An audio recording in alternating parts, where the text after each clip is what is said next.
안녕하세요. 함께하는 교회 김영호 목사입니다. 오늘은 구원론 19번째 시간으로 그때와 지금이 다른 이유는 이라는 제목입니다. 오늘 성경 말씀은 민수기 14장 22에서 24절까지 말씀입니다. 내 영광과 애굽과 광야에서 행한 내 이적을 보고서도 이같이 10번이나 나를 시험하고 내 목소리를 청종하지 아니한 그 사람들은 내가 그들의 조상에게 맹세한 땅을 결단코 보지 못할 것이요 또 나를 멸시하는 사람은 한 사람도 그것을 보지 못하리라. 그러나 내 종 갈렙은 그 마음이 그들과 달라서 나를 온전히 따라선즉 그가 갔던 땅으로 내가 그를 인도하여 드리리니 그의 자손이 그 땅을 차지하리라. 아멘. 이 본문의 말씀은 이스라엘 백성들이 출애굽에서 광야에 들어가고 나서 1년 정도 경과한 이후에 이제 저들에게 가나안을 향해서 가라라고 했을 때에 저들은 먼저 정탐꾼을 보내게 됩니다. 그 정탐꾼 12명 중에서 10명은 우리는 그곳에 도무지 갈 수 없다라고 이야기하고, 그리고 갈렙과 여호수아는 그럼에도 불구하고 하나님이 약속했으니 우리는 갈 수 있다라고 이야기합니다. 결국 이스라엘 백성 전원이 2명의 말이 아니라 10명의 정탐꾼의 말을 듣고 우리는 그곳에 갈 수 없다 하면서 온 백성들이 원망하고 울면서 들어가기를 거부했습니다. 그러자 하나님께서 저들의 말대로 되게 하셨습니다. 그래서 가나안에 들어갈 수 없도록, 가나안을 누리지 못하도록 하셨던 것입니다. 그것이 오늘 이 본문의 말씀입니다. 그러나 갈렙은 온전히 여호와를 따랐기 때문에 갈렙과 그 후손들은 가나안을 들어가서 누릴 수 있도록 그렇게 판정해 주시는 말씀이었던 것입니다. 이스라엘 백성들이 출애굽에서 이제 홍해 앞에 나왔을 때, 그때도 저들은 하나님께 불순종했죠. 우리를 왜 이곳으로 인도해 왔느냐? 차라리 애굽에서 죽는 것이 낫겠다. 매장지가 없어서 우리를 이곳으로 데려왔느냐라고 하면서 모세를 원망하고 하나님께 불순종했습니다. 결과적으로 저들은 구원받는 것을 거부한 격이 되는 것이죠. 그럼에도 불구하고 하나님은 저들을 나무라지 않으셨습니다.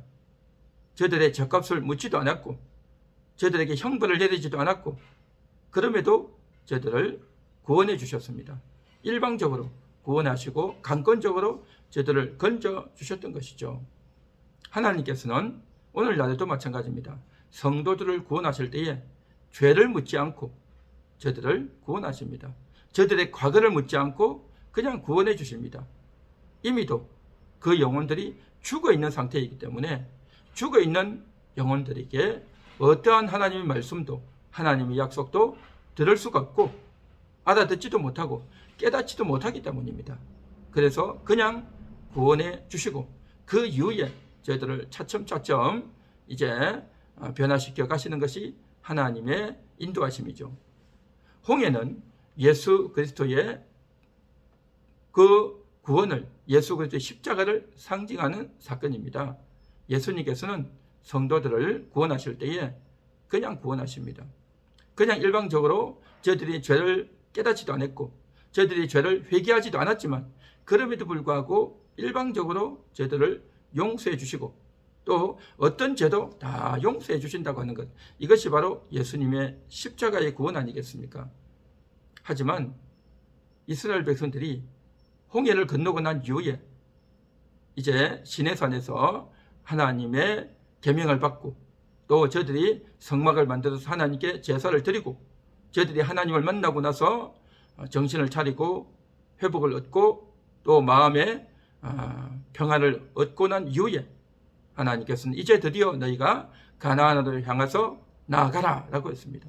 그러나 그들은 가나안에 들어가기를 거부하게 되었던 것이죠. 저들은 하나님의 말씀에 불순종하고 우리는 도무지 그곳에 갈 수 없다라고 했던 것입니다.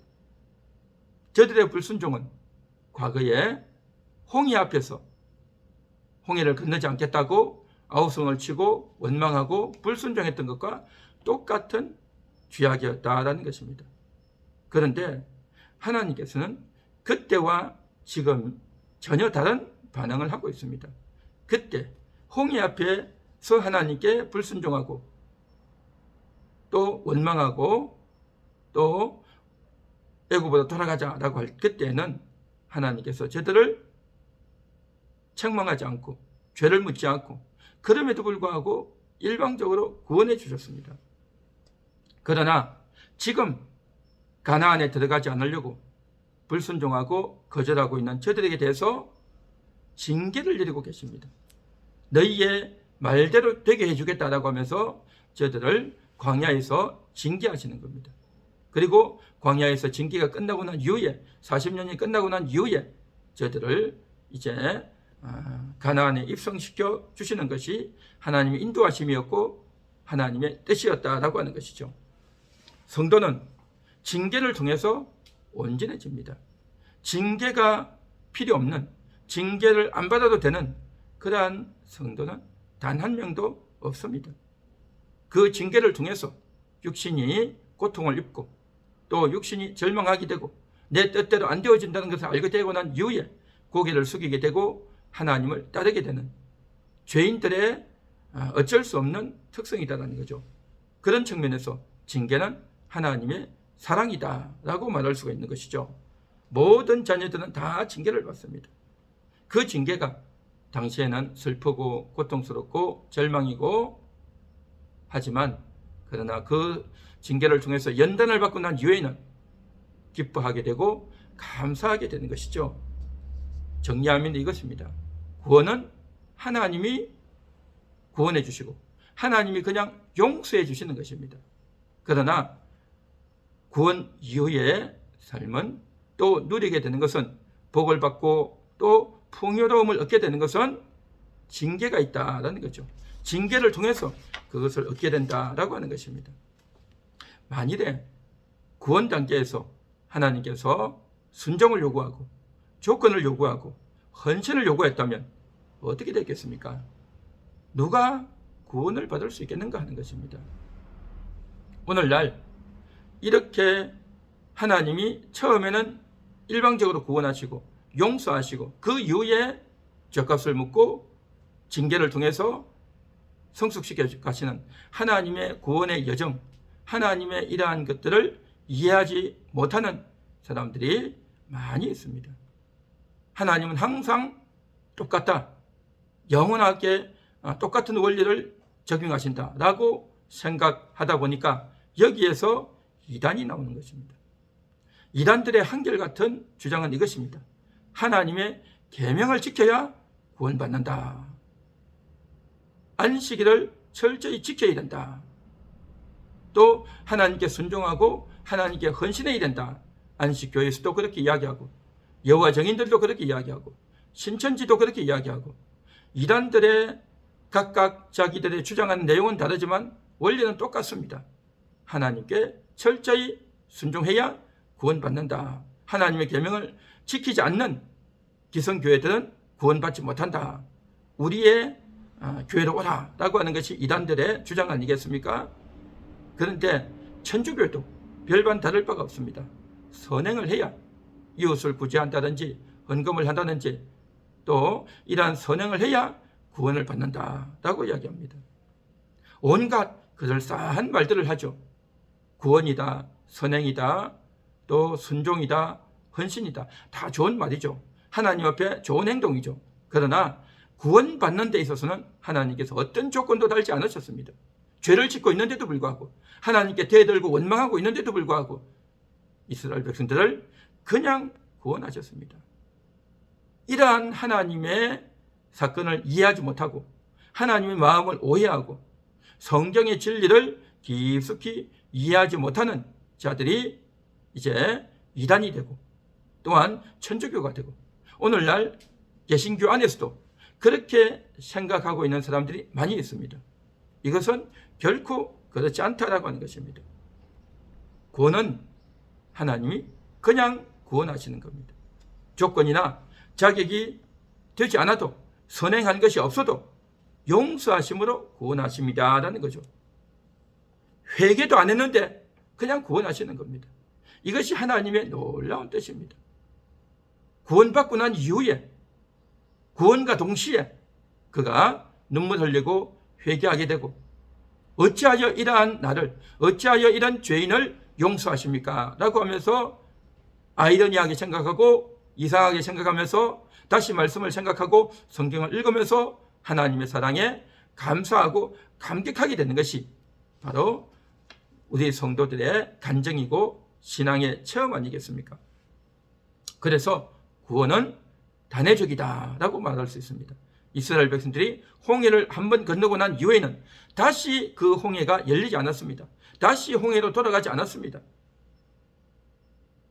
구원은 단회적입니다. 한번 구원받았으면 다시 구원받지 않은 상태로 다시 홍해로 돌아갈 수 없고 다시 지옥으로 다시 멸망으로 돌아가는 길을 하나님께서 차단하셨다는 겁니다. 그래서 단회적이다라는 것입니다. 그런데 가나안의 누림은 단회적이 아니라 반복적입니다. 계속해서 여러 번 반복되어지면서 그것을 누릴 수 있도록 하나님께서 징계하시고 훈련시켜 주고 계시다라는 것입니다. 사사기 4장 1절에 보면 에훗이 죽으니 이스라엘 자손이 또 여호와의 목전에 악을 행하매 여호수아가 이스라엘 백성들을 데리고 가서 저들이 가나안에서 안식을 누렸지만 여호수아가 죽고 나서 저들이 하나님을 떠나고 우상을 숭배하고 죄를 짓습니다. 그때 하나님께서 온니엘을 시켜서 이제 저들을 구원하시죠. 그런데 온니엘이 죽고 나니까 또 범죄합니다. 그래서 다른 이방 민족에게 저들을 팔죠. 그래서 에훗이 와서 저들을 구원하죠. 그런데 에훗이 죽고 나니까 저들이 또 죄를 지었다라는 것이 오늘 본문의 말씀 아니겠습니까? 그래서 사사기에는 12명의 사사들이 나오는데 저들이 끊임없이 사사들이 구원했을 때는 평화롭게 살지만 그 사사가 죽고 나면 또 죄를 짓고 또 하나님께 불순종하는 일이 생기는 겁니다. 그러면 하나님께서 저들을 또 파신단 말이죠. 다시 말해서 반복되어지는 범죄고 반복되어지는 하나님께서 저들을 징계하는 장면이 가나안에서의 삶이다라는 것입니다. 뿐만이 아닙니다.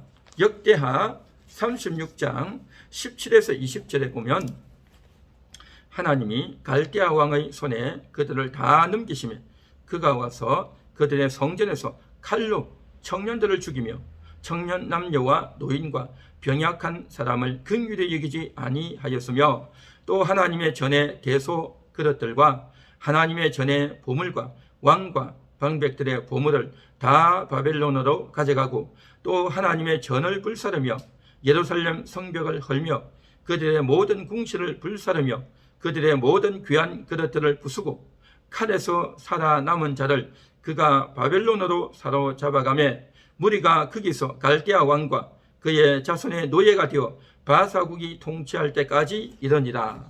아멘. 저들이 홍해를 건너서 가나안 땅에 들어와서 광야에 있으면 광야에서 살아가는 동안 또한 사사시대를 지내는 동안 또한 이스라엘 왕국 시대를 지내는 동안 저들은 끊임없이 반복적으로 죄를 지었고 그래서 그 죄값으로 저들은 징계를 받았고 또 그 징계를 받고 난 이후에 다시 하나님께서 회복시켜 주시는 이 장면들이 끊임없이 반복되어 나오는 것이 가나안에서의 삶이다라는 것입니다. 하나님께 불순종할 때 저들에게 다가왔던 징계가 무엇입니까? 저들이 가지고 있던 것들을 다 뺏기는 것입니다. 저들에게 전쟁이 일어나고 기근이 일어나고 질병이 찾아오고 또 저들이 다치고 죽고 포로가 되어 끌려가는 이러한 다양한 징계가 나타나고 있는 것입니다. 하나님의 구원은 당시처럼 하지 않으십니다. 구원하실 때는 일방적으로 조건을 묻지 않고 무조건 구원하시지만 구원 이후에는 반드시 죄값을 물으신다라고 하는 것입니다. 그 죄값을 물어서 징계하신다라는 거죠. 하나님은 무조건 사랑하기만 하는 것이 아니라 무조건 오냐오냐 하는 것이 아니라 하나님은 반드시 징계하신다라는 것입니다. 구원파에서는 구원만 강조하고 또 구원의 감격에만 젖어 있죠. 그래서 회개의 메시지가 없는 것입니다. 성도의 삶은 구원 이후에 끊임없이 예수 그리스도를 따르고 또한 하나님의 계명을 순종하며 복종하고 그런데 그것을 순종하지 못했을 때, 미워할 때에, 욕심을 부릴 때에, 음란에 빠질 때에, 탐욕을 부릴 때에, 싸울 때에, 자기 고집을 피울 때에, 하나님께 불순종하고 계명을 어길 때마다 하나님께서 징계하시고 또 그에게 훈련을 주어서 그가 갖고 있는 생각들을 죽이고 또 그것을 멸망시켜서 그가 깨닫도록 하시는 것이 바로 하나님의 인도하심이다라는 거죠.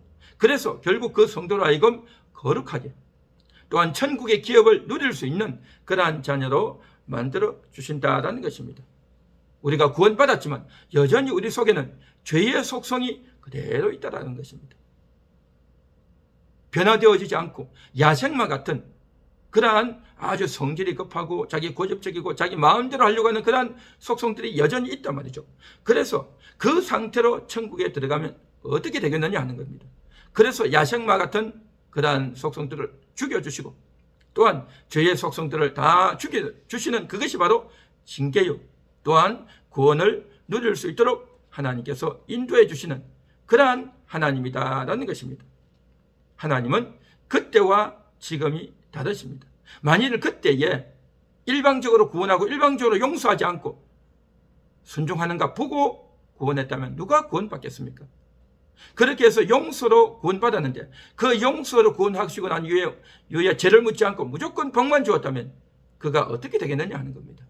하나님의 이 순서는 너무나도 중요한 순서이고 또한 구원받고 난 이후에 우리를 징계해 주심으로 말미암아 깨닫게 하시고 더 거룩하게 인도해 주시는 그 하나님을 우리는 감사해야 되고 그 하나님께 찬양을 돌려야 될 줄 믿습니다. 오늘도 그 하나님의 인도와 섭리를 따르고 날마다 주님을 따라가는 저와 여러분이 되어야 할 줄로 믿습니다. 기도하겠습니다. 하나님 감사합니다. 하나님의 뜻을 오늘도 인식하며 구원받고 난 이후에 우리가 그냥 하나님은 사랑이시기에 무조건 하나님은 다 용서한다라고 그렇게 얘기할 것이 아니라 또한 우리가 인생을 살아가는 동안 내가 죄를 지으면 내가 다시 멸망에 떨어지는 것이 아닌가, 또 내가 구원받지 못하는 것이 아닌가 라고 우리가 두려워하고 또 정말 죄책감에 한없이 빠지는 마귀의 정죄와 책망에 한없이 빠지는 것이 아니라 우리가 그것들을 통해서 죄를 깨닫고 하나님께로 돌이키는 그 죄값을 치르고 나의 육신의 것이 망하지만 그럼에도 하나님이 여전히 우리를 사랑하심을 인식하고 믿음으로 깨어나는 그러한 영혼들, 그러한 성도들 다 되게 하옵소서. 예수님의 이름으로 기도합니다. 아멘.